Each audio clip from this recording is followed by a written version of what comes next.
अस्सलामुअलैकुम dear students, hopefully you all are doing well. आज का हमारा लेक्चर है security threat prevention techniques. Previous lecture में हम लोगों ने देखा था सिक्योरिटी थ्रेट्स है क्या है। सिक्योरिटी थ्रेट्स क्या थे कि वो पॉसिबल डेंजर्स थे जो हमारे कंप्यूटर सिस्टम को, हमारे नेटवर्क को जो कि डैमेज कर सकते थे, तो उनको हम लोग क्या कहते हैं, सिक्योरिटी थ्रेट्स हैं। वो थ्रेट्स थी हमारे पास, क्या थी कि 5 टाइप्स थी सिक्योरिटी थ्रेट्स की। स्पैम, उसके बाद हमारे पास आती थी spyware, third one cookies, phishing and then pharming. अब हमारे पास उन सिक्योरिटी थ्रेट्स का तो हमें आइडिया था, अब तो ये बहुत कॉमन है, उनकी प्रिवेंशन की टेक्निक्स भी तो कुछ होंगी ना। आज हम लोग वो डिस्कस करेंगे कि how can we prevent from the security threats.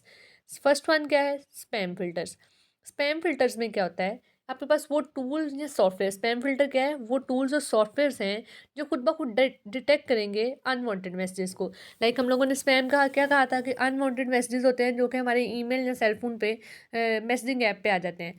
तो स्पैम फिल्टर क्या करता है, वो टूल या सॉफ्टवेयर है जो खुद ब खुद डिटेक्ट कर रहा होगा अनवांटेड मैसेजेस को, और उनको क्या करेगा, हमारे इनबॉक्स पे आने से रोक देगा। उनको हमारे इनबॉक्स में आने के रोक देगा तो वो कहाँ जाएंगे, वो एक अलहदा से स्पैम फोल्डर में चले जाएंगे। शायद आप लोगों ने ये नोट भी किया हो, हमारे ईमेल पे स्पैम फोल्डर ऑलरेडी क्रिएटेड है, हमारे मोबाइल की मैसेजिंग ऐप में ऑलरेडी स्पैम फोल्डर एक क्रिएटेड है। तो स्पैम फिल्टर्स क्या करता है, वो टूल्स या सॉफ्टवेयर्स हैं जो कि खुद ब खुद ब्लॉक कर देते हैं अनवांटेड मैसेजेस को, कि वो आपके इनबॉक्स तक नहीं आए।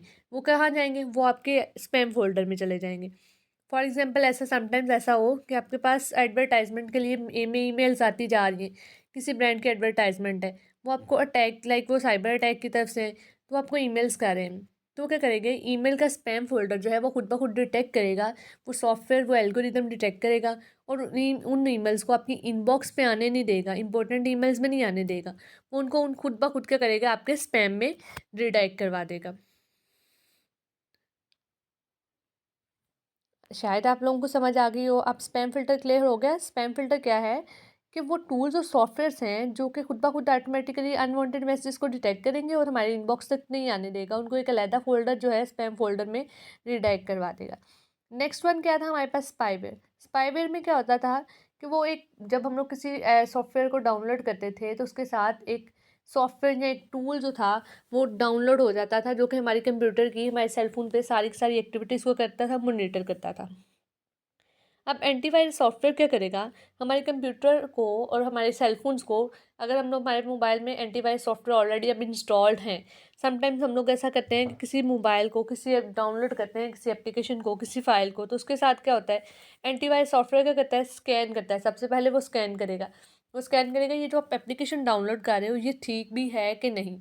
अगर तो उसमें किसी सिक्योरिटी थ्रेट की उसको अलार्मिंग लगेगा, उसको लगेगा कि इसके साथ कोई थ्रेट है, तो वो क्या करेगा, आपको नोटिफाई कर देगा। अगर तो उसमें उसके साथ कोई रिस्क एसोसिएट नहीं होगा तो वो आपके एप्लीकेशन को चलने देगा। तो एंटीवायरस सॉफ्टवेयर क्या करेगा, आपके पास आपकी जो स्पाईवेयर अटैक था उसको प्रोटेक्ट कर रहा होता है, कि आपके मोबाइल में वो आपकी जो एप्लीकेशन आप डाउनलोड करते हो उसको चेक करता है कि उसके साथ कोई भी थ्रेट तो एसोसिएट नहीं करता, उसके साथ कोई किसी अटैक तो नहीं जिससे मोबाइल आपका हैक हो सकता हो। तो एंटीवायरस सॉफ्टवेयर क्या कर रहा है, आपको अलर्ट कर रहा है। ये सॉफ्टवेयर अलर्ट करेगा आपको कि आपको किसी भी फाइल को, जो आपकी फाइल, कोई ऐसी फाइल जो आपके मोबाइल को, आपके सिस्टम को डैमेज कर सकती है। तो स्पाईवेयर से किस तरह से बच सकते हैं, एंटीवायरस सॉफ्टवेयर जो है वो प्रोटेक्शन प्रोवाइड करेगा। थर्ड वन क्या है, कुकी। Cookie management. हम लोगों ने कुकीज़ क्या देखा था, वो फाइल्स थी जो खुद ब खुद कंप्यूटर में डाउनलोड हो जाती थी, हमारे फ्यूचर क्रेडेंशियल, लाइक हमारी जो लॉगिन डिटेल्स थी उनको वो सेव कर लेता था। अब हम लोगों ने ये भी कहा था कि सारी फाइल्स में ऐसा होगा कि वो कुछ वेबसाइट्स, उसमें एक एक रिस्क क्या था कि वो वेबसाइट्स, कुछ वेबसाइट्स होंगी जो हमारी सारी की सारी प्रोडक्ट्स को, लाइक और डिसलाइक्स को ट्रैक कर रही होंगी। तो हमारे पास क्या था, एक थ्रेड था। इस तरह से वो थर्ड पार्टी के साथ इन्फॉर्मेशन शेयर करती हैं और इससे आपको लाइक आपके साथ, आपके सेलफोन को फिशिंग अटैक के थ्रू हैक किया जा सकता था। अब हमारे पास कुकी मैनेजमेंट है। कुकी मैनेजमेंट में क्या होगा, वो कह रहे हैं कि जस्ट उन वेबसाइट्स की हम लोग वो कुकीज़ की फ़ाइल को स्टोर रखेंगे जो कि ट्रस्टेड सोर्स से होंगे। लाइक अगर हमें पता होगा कि मैंने इस वेबसाइट के साथ अपने लॉगिन क्रेडेंशियल्स देना, ये बैंकिंग की एप्लीकेशन है, अगर मेरी किसी कंपनी के साथ है तो मैं कंपनी की जस्ट क्रेडेंशियल्स जो है वहाँ पे कुकीज़ की फ़ाइल को सेव करूँगी। बाकी सारी की सारी हम लोग क्या करेंगे, जो अनफेमिलियर फाइल्स होंगी उनको डिलीट कर देंगे। तो वो क्या कहलाएँगे, वो आपके साथ लिंक नहीं कर रही होंगी, वो आपके साथ लॉगिन क्रेडेंशियल्स सेव नहीं है, वो आपकी प्राइवेसी को इफ़ेक्ट नहीं कर सकती है। अब वो वेबसाइट पे जहाँ आपका लॉगिन क्रेडेंशियल्स ही सेव नहीं है, आपने उनको एक्सेस ही नहीं दी, तो आपकी सारी की सारी एक्टिविटीज़ को ट्रैक नहीं कर सकती। तो इस तरह से कुकीज़ को मैनेज किस तरह से कर सकते हैं आप लोग, जस्ट ट्रस्टेड सोर्सेज़ से आप लोग कुकीज़ की फ़ाइल को सेव रखेंगे और बाकी सबको डिलीट कर देंगे। इस तरह से आप लोग अपनी कुकीज़ को मैनेज कर सकते हैं। फोर्थ वन हमारे पास था फ़िशिंग अटैक। फ़िशिंग अटैक में क्या था, हमने कहा था ये साइबर अटैक की एक टाइप थी, जिसमें जो अटैकर होता है वो प्रिटेंड करता है वो एक ट्रस्टेड सोर्स है, तो वो आपको ट्रिक कर रहा होता है कि आप अपनी इन्फॉर्मेशन दें। तो रिकोगनाइजिंग फ़िशिंग में क्या होगा, हम लोग रिकोगनाइज़ करेंगे कि जो हमें ईमेल आई है, जो हमें मैसेज आया है, वो किसी ट्रस्टेड सोर्स से है भी कि नहीं। जो मुझे बैंक की तरफ से ईमेल आई है, अगर मैं फ़िशिंग अटैक की अगर हम लोग बात करें, कोई बैंक की तरफ से एक फेक ईमेल आती है, तो उसमें मैं जस्ट पहले चेक करूँगी इस लिंक को ओपन करने से पहले कि ये मुझे बैंक की तरफ से आया भी है कि नहीं, आया कि ये बैंक ने भेजा भी है कि नहीं। तो रिकोगनाइजिंग फ़िशिंग में क्या होगा, आपको रिकोगनाइज़ करना पड़ेगा जो ईमेल्स आपको, जो आपको फेक मैसेजेस आ रहे हैं आपकी इन्फॉर्मेशन के लिए, जस्ट आप पहले वेरिफिकेशन करें। वेरिफिकेशन से आप लोग रिकोगनाइज़ करके आप फ़िशिंग अटैक से प्रिवेंशन है ये आप लोगों की। उसके बाद लास्ट वन क्या था हमारे पास, फॉर्मिंग अटैक। फॉर्मिंग में क्या होता था, एक फेक वेबसाइट पे रीडायरेक्ट करवा दिया जाता था। अब फॉर्मिंग अटैक से हम लोग किस तरह से हम लोग अवॉइड कर सकते हैं। फॉर्मिंग अटैक में क्या होगा, आप लोग किसी भी वेबसाइट पे चेक करने से पहले, लाइक अगर आपके पास कोई वेबसाइट है, आपके साथ फॉर्मिंग, जैसे आपके पास कोई भी वेबसाइट है, तो आप फॉर्मिंग अटैक को किस तरह से रिकॉग्नाइज कर सकते हो। जिस वेबसाइट पे वो आपको रीडायरेक्ट करवाएगा ना, फेक वेबसाइट्स की एक जो है, रियल वन ट्रस्टेड सोर्सेज जो होती हैं, जो ट्रस्टेड सोर्स हैं, उनके साथ वेबसाइट्स के साथ आपने देखा होगा HTTPS लिखा होता है, कभी किसी ने नोट किया हो। फिर उसके बाद आगे कॉलन का साइन होगा, फिर डबल स्लैश होंगे, ये क्या है, अथेंटिक वेबसाइट्स का सिंबल है। उसके अलावा पैड लॉक का एक सिंबल होता है, ये क्या है, अथेंटिक सोर्सेज हैं। तो क्या है, जो यूज़र है जिसको रीडायरेक्ट करवाया जाएगा, वो पहले चेक करेगा ये अथेंटिक वेबसाइट भी है कि नहीं, उसके साथ लॉक का सिंबल है कि नहीं। तो रिकॉग्नाइज सॉरी आप लोगों के गार्डिंग अगेंस्ट फार्मिंग में क्या होगा, आपको जस्ट चेक करना पड़ेगा कि आपको जिस वेबसाइट पे रीडायरेक्ट करवाया जा रहा है वो कहीं फेक तो नहीं, वो फेक वेबसाइट तो नहीं। वो किस तरह से चेक करेंगे, क्योंकि अथेंटिक वेबसाइट्स पे क्या होता है, उनकी सिंबल्स क्या हैं, हमारे पास HTTPS and a padlock symbol. तो आप लोग उसके थ्रू इसको चेक कर सकते हैं।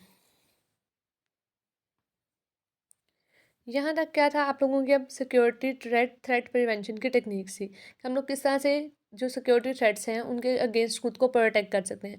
पहले वाला spam filter, second one antivirus जो सॉफ्टवेयर है जो कि खुद ब खुद प्रोटेक्ट कर रहा होगा आपके मोबाइल को, फिर कुकीज़ मैनेजमेंट है, थर्ड वन रिकोगनाइजिंग फिशिंग, और लास्ट वन है आप लोगों का रिगार्डिंग अगेंस्ट फार्मिंग। फार्मिंग से किस तरह से आप लोग गार्ड कर सकते हैं, आप लोगों को खुद स्टेप्स लेने पड़ेंगे कि आपको चेक करना पड़ेगा जो वेबसाइट है जिस पर रीडायरेक्ट करवा रहा है यूज़र आपको, वो फेक तो नहीं, वो आया कि वो सही वेबसाइट है। किस तरह से चेक करेंगे, हमारे पास अथेंटिक वेबसाइट्स की HTTPS और आपके साथ पैडलॉक होता है। अब आप लोगों का नेक्स्ट क्वेश्चन है, what is meant by online security. Online security में क्या आता है, इफेक्टिव ऑनलाइन सिक्योरिटी। हम लोगों ने सारी की सारी सिक्योरिटी थ्रेट्स देखी भाई, प्रिवेंशन की टेक्निक्स। तो इफेक्टिव ऑनलाइन सिक्योरिटी के लिए आपकी जितनी भी इफेक्टिव ऑनलाइन सिक्योरिटी में क्या होगा, वेरियस प्रिवेंशन की टेक्निक्स होंगी। ऑनलाइन सिक्योरिटी में आपको इन्हीं प्रिवेंशन टेक्निक्स जो आप लोगों ने ऑलरेडी हम लोगों ने डिस्कस किए हैं अभी, ये क्या है, ये प्रिवेंशन की टेक्निक्स हैं। तो कह रहा है कि इफेक्टिव ऑनलाइन सिक्योरिटी का मतलब क्या है कि वेरियस ऑनलाइन टेक्निक्स इन्वॉल्व होंगी, such as spam filters, antivirus software, cookies management, guarding against pharming. उसके अलावा आपके पास क्या था, फिफ्थ वन, एक प्रोटेक्टिंग अगेंस्ट फिशिंग। तो ये आपकी क्या है, सारी की सारी टेक्निक्स हैं कि किस तरह से आप लोग ऑनलाइन सिक्योरिटी को बेस्ट बना सकते। बच्चे, इफेक्टिव ऑनलाइन सिक्योरिटी का मतलब ही क्या है, अगर हम लोग देखें तो इफेक्टिव ऑनलाइन सिक्योरिटी है क्या, कि आपके पास स्टेप्स हैं, कुछ स्टेप्स हैं जिसके थ्रू आप लोग अपने डाटा को सेव कर सकते हैं। लाइक आप अपने सिक्योरिटी थ्रेट्स के अगेंस्ट जो है आप अपने डाटा को किस तरह से सेव कर, उसने कहा है कि इफेक्टिव ऑनलाइन सिक्योरिटी क्या है। तो इफेक्टिव ऑनलाइन सिक्योरिटी में क्या होगा, आप अपने डाटा को किस तरह से प्रोटेक्ट कर सकते हैं जितने भी अटैक्स हैं। तो आप किस तरह से प्रोटेक्ट कर सकते हैं सिक्योरिटी थ्रेट से, स्पैम फिल्टर्स के साथ, एंटीवायरस सॉफ्टवेयर के साथ, कुकीज़ मैनेजमेंट के साथ, गार्डिंग अगेंस्ट फार्मिंग, और लास्ट वन क्या था हमारे पास, फ़िशिंग, लाइक रिकॉग्नाइज़ करना कि खुद से फ़िशिंग को रिकॉग्नाइज़ करेंगे। इसके थ्रू क्या होगा, इन सारी टेक्निक्स को यूज़ करते हुए आप लोगों को एक ऑनलाइन एक प्रोटेक्टिव जो है ऑनलाइन इन्वायरमेंट क्रिएट हो जाता है, और आपकी सारी की सारी इन्फॉर्मेशन जो है, आपका जो एक सिस्टम है वो एक ऑथेंटिक सिस्टम होता है। लाइक आपको फ़िशिंग अटैक, किसी भी किस्म के अटैक का कोई भी रिस्क नहीं होता। अब आप, आज का लेक्चर आपका यहीं तक का था। कल मिलते हैं एक नए लेक्चर के साथ, तब तक के लिए अल्लाह हाफिज़।